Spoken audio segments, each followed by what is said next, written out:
નમો ભગવતે વાસુદેવાય। 10મા સ્કંદ ઉત્તરાર્ધનો અધ્યાય 53મો રૂકમિણી હરણ।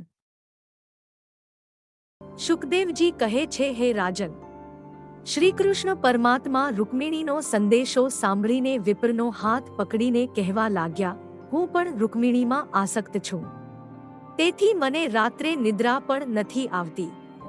રૂકમિણીને મારી સાથે દ્વેષ છે, તેથી તેણે મારી સાથે વિવાહ ન થાય તેમ કર્યું છે, પણ હું જાણું છું, યુદ્ધમાં સર્વ રાજાઓને જીતીને રૂકમિણીને હું અહીં લાવીશ। એમ કહીને ભગવાન તે વિપ્રની સાથે રથમાં બેસીને વિદર્ભ દેશમાં ગયા। ત્યાં કુંડિનપતિ ભીષ્મક રાજા પોતાની કન્યા શિશુપાળને આપવા માટે સ્વસ્તિ વાચનાદિ કાર્યો કરાવતા હતા। તે વખતે શિશુપાળ કુંડિનપુરમાં આવ્યો હતો। શાલ્વ, જરાસંધ અને દંતવક્ત્રાદિ શિશુપાળના પક્ષમાં હજારો રાજાઓ આવ્યા હતા।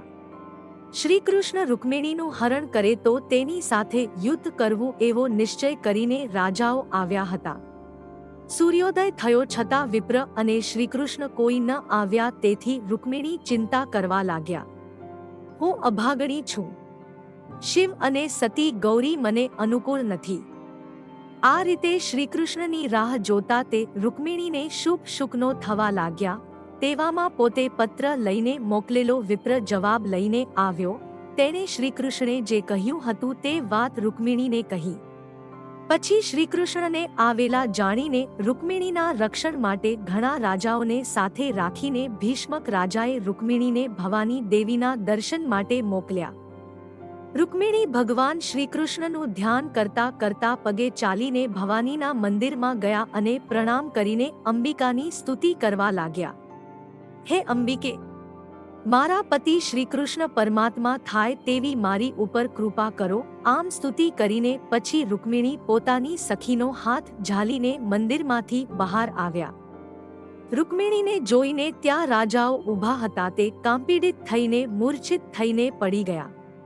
તે વખતે મંદ ચાલતા રૂકમિણીએ ડાબા હાથથી કેશોને ઊંચા કરીને શ્રીકૃષ્ણ સામે જોયું।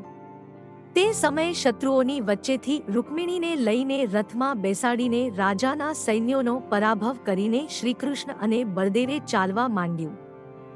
જરાસંધાદી રાજાઓ આ યશ સહન કરી શક્યા નહીં, તેથી બોલવા લાગ્યા, આપણને ધિક્કાર છે, શિયાળિયા સિંહની આબરૂ લઈ જાય તેમ આબરૂ ગોવાળિયા લઈ ગયા। 10મા સ્કંદના ઉત્તરાર્ધનો 53મો અધ્યાય સંપૂર્ણ।